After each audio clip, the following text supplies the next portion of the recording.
Hello, everyone. This is Jeffrey Kerr. From October 7th through 12th, the national tour of Rodgers and Hammerstein's The Sound of Music will be gracing the stage of the Durham Performing Arts Center. Today, I'm here with the actress taking on the starring role of Maria Rayner. She's making her national tour debut after having previously appeared in the Off-Broadway and West End productions of Titanique. She's also played other great roles elsewhere, such as Elsa in the US regional premiere of Disney's Frozen, the title character in Mary Poppins, Cinderella in Into the Woods, and Jo March in Little Women. Please welcome Cayleigh Capaldi. Hello. Yeah, so to start things off, how are things going with the tour so far? Oh, the tour is wonderful so far. We are at our very first stop in Washington, D.C. at the historic Kennedy Center. And it's really quite unique for a brand new national tour to open and start off and sit down for a whole month in one place. We usually go week to week at different tour stops, but we're lucky enough to have a good 4 weeks in one place to get used to the show, to build up our stamina doing this show, and yeah, just to get into the flow of things. Yeah, and I heard that at the time of this recording, at tonight's performance, one of the people who will be attending is Kim Carruth, who played Gretel in the movie. That's right. Yes, we're very excited to welcome her. Yeah, so how excited are you to be coming to Durham? I'm so excited. I have actually never been to the Carolinas before. I've never been to Durham before.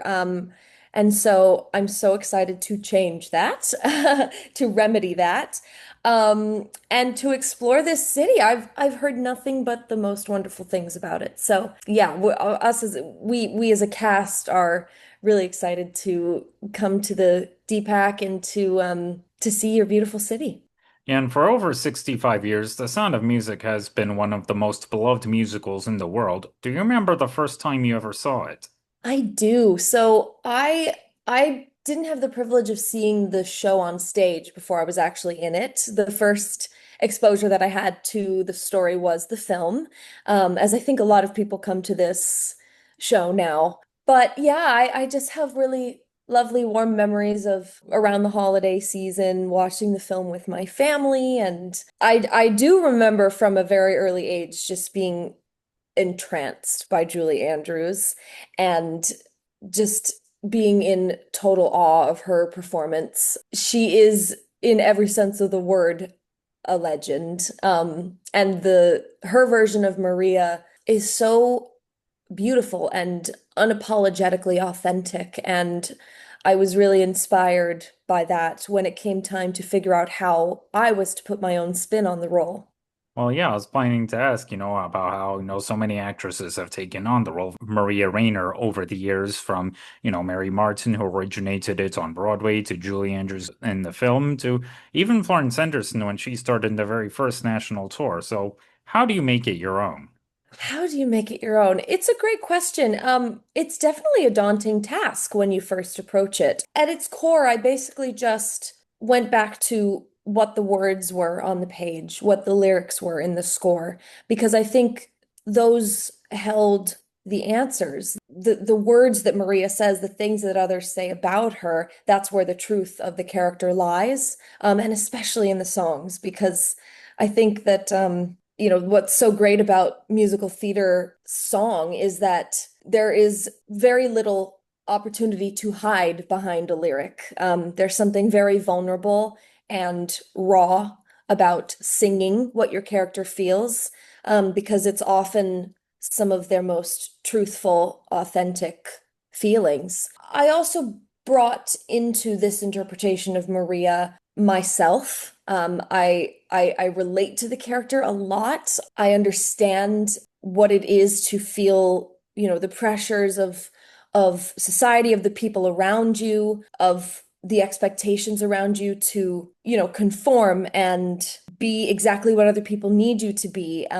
But what's so beautiful about Maria is that she has this spirit that is so uncontainable by the social structures around her. And it ends up being her superpower. It's what wins over the children, it's what wins over the captain, and it's what ultimately allows her to acknowledge her own self-worth. And then in Act Two, to have the creativity to come up with a way for the family to escape. Yeah, and how did the opportunity for you to audition for this tour come about?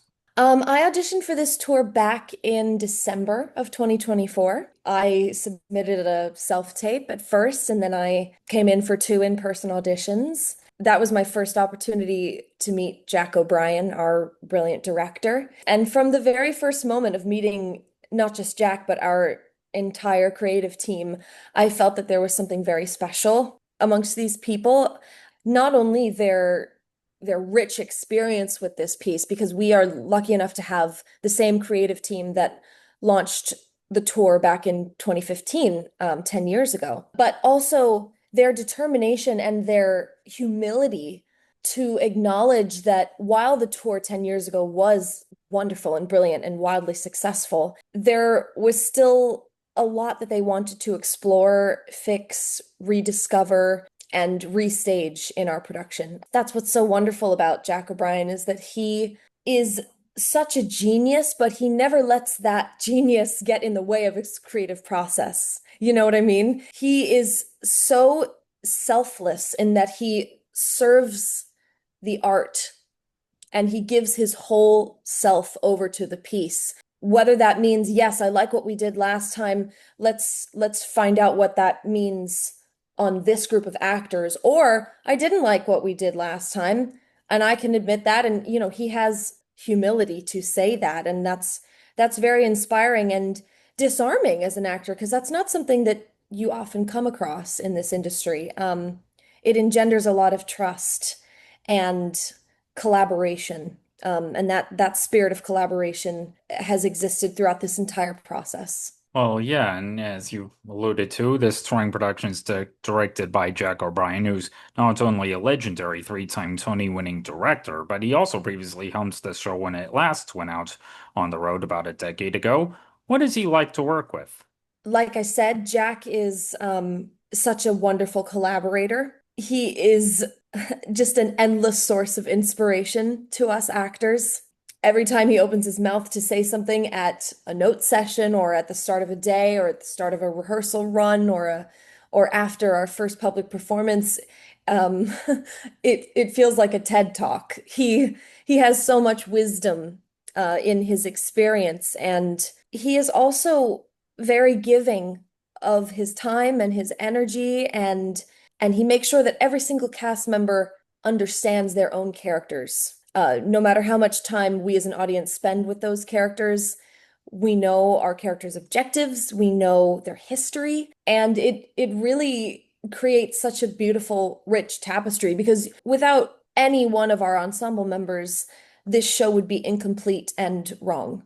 And so every single member of this company is invaluable, and Jack makes us feel that way. Yeah, and what's it like getting to work with your fellow castmates? This cast is made up of some of the most incredible performers of our time. I feel that in Kevin Early, who is our captain, I have a wonderful scene partner. We have each other's backs. And I think we've had the opportunity, because Jack has given that to us, to discover what the relationship between Maria and the captain is, and how we want to bring ourselves to that. The children who play the Von Trapp family, the children are just so wonderful and inspiring and courageous, full of youthful curiosity that reminds us adults to tap back into that. Yeah, like I said, our wonderful ensemble who are working overtime with all of their understudy tracks and to complete the world of this show. It's just a really magical group of people, and I think the audience can feel that as they watch the show. And in preparation for the role, did you do any research on the real Maria? Yes, I read her memoir, The Story of the Von Trapp Family Singers. I researched all that I could about the real Maria, because I think that was one of the elements in which I wanted to craft my own version of Maria, because like you said, there have been so many illustrious women who have taken on this role. But I thought that something that would help give me insight into who this character is if I went back to the very original source. And it's quite remarkable how much the book of this musical draws from Maria's book. So that was really wonderful to discover her character. Oh, yeah, and I was fortunate enough to have stayed at the Von Trapp Lodge in Vermont last year, where I even got this little t-shirt. Oh my goodness, wonderful. Yeah, What did you yeah, and think of it? the lodge, it was a pretty neat place. That's great. Wow. Yeah, and we also did learn quite a bit about the real Maria's story, and even one of her descendants came out for a dog. So yeah, it was pretty cool. Wow, how wonderful. Oh yeah, you should really go there sometime. I would love to. You know, it's so funny. I have been to Stowe a few times in the past couple years, and I've never made it over to the lodge, which is bonkers considering what I'm doing now. So I would love to remedy that in the future. And going back to the beginning, how did you first get started in the theater? Well, I come from a show business family. Both of my parents are performers. My father's side of the family goes back many generations in vaudeville. So, vaudeville in England and in Scotland, and even way further back in Italy. And so, yeah, I grew up watching my father on stage. He's a multi-instrumentalist, a classic rocker. I grew up, backstage in my mom's dressing rooms and green rooms. And that's where I really caught the bug. I think that I started singing before I started forming words as a kid. And it was something that was pretty unavoidable. My parents definitely encouraged me to explore other options and definitely look for some more stable careers, but I was sold on performing from the youngest age. And do you remember the first time you were ever on stage? It's so funny because nowadays, it's hard to remember what's my own personal memory and what might be like a family home movie or a photo. But I think if I really look back at my own memory, I was about 4 or 5, and I remember singing on stage with my dad in one of his shows with his band. I remember feeling very calm and collected, not just because, my dad was there. There was that level of familiarity. I've always felt very comfortable in front of an audience. I feel that it's very intimate and that we share a connection, and there is comfort to be had in that. And do you remember your very first big acting credit? Well, growing up in London, I was fortunate enough to be a student at this wonderful organization called Perform, which was founded by an incredible woman named Lucy Quick. It's an early childhood education program for theater and performing and teaching kids to sing and dance and act and to find their own confidence through performing. I really loved doing that at an early age, putting on shows for audiences again, but also then working with this organization as I grew up to create educational material, recordings for the next generation of students at that school. That's probably one of the earliest performing credits that I had. And then when I got into my teenage years, I started doing more regional productions. Yeah, so some of the credits that you read off, Mary Poppins, Cinderella and Into the Woods, Joe March and Little Women. Those are roles that I did when I was a teenager and were very transformative. Yeah, and looking ahead into the future, what are some dream roles you'd love to pursue? Well, I think, the answer that a lot of actors give, but is very truthful, is that my dream role hasn't been written yet. I'm getting a real taste of it now. And last year, when I had the privilege of originating Elsa in the US regional premiere of Frozen. But yeah, just the opportunity to mold and craft a role entirely yourself is a really magical opportunity that I look forward to in the future. Broadway is not the be all end all, but it is definitely a goal. We're on the way. And for those who'd like to pursue a career in the theater, where do you think would be a good place to start? Oh, wow. Great question. I think that the best place to start is now. Whether or not that is in front of your friends and family, in front of an audience, or just in front of your mirror. I think the best thing you can do for yourself is just start. Look up your favorite songs on YouTube, watch slime tutorials and bootlegs as much as you can. Go out and support live theater wherever you are, whether it's a community theater production or whether you're lucky enough to be able to afford a ticket on Broadway, which is getting harder and harder nowadays. But that's one of the wonderful things that I love about tour is that we are bringing Broadway caliber productions to people's front door, no matter where they live. And that is a very important mission nowadays to make theater accessible for every person, no matter who you are and where you come from. But yeah, get your friends involved with performing. Stay in school and study all that you can. Not just performing, but many other disciplines. I went to college at Columbia University and I did not study theater. I studied music. I studied East Asian studies for learning Mandarin. I think the more well-rounded you can be in your education, the better an actor. So yeah, that would be my one thing. And for those of us who are starting out in performing, I know it's so much easier said than done, but try not to judge yourself too harshly because I think judgment and self-criticism is the enemy of creativity. And I say that from first person experience. And it's something I still struggle with. But it's a lifelong journey and allow yourself to discover the joy of creating art.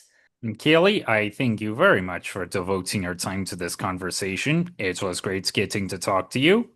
Thank you. Thank you, Jeffrey. It's nice to meet you. Likewise. And for those who'd like to keep up with your career, where can people find you on the internet? You can find me on Instagram and TikTok at Cayleigh.Capaldi.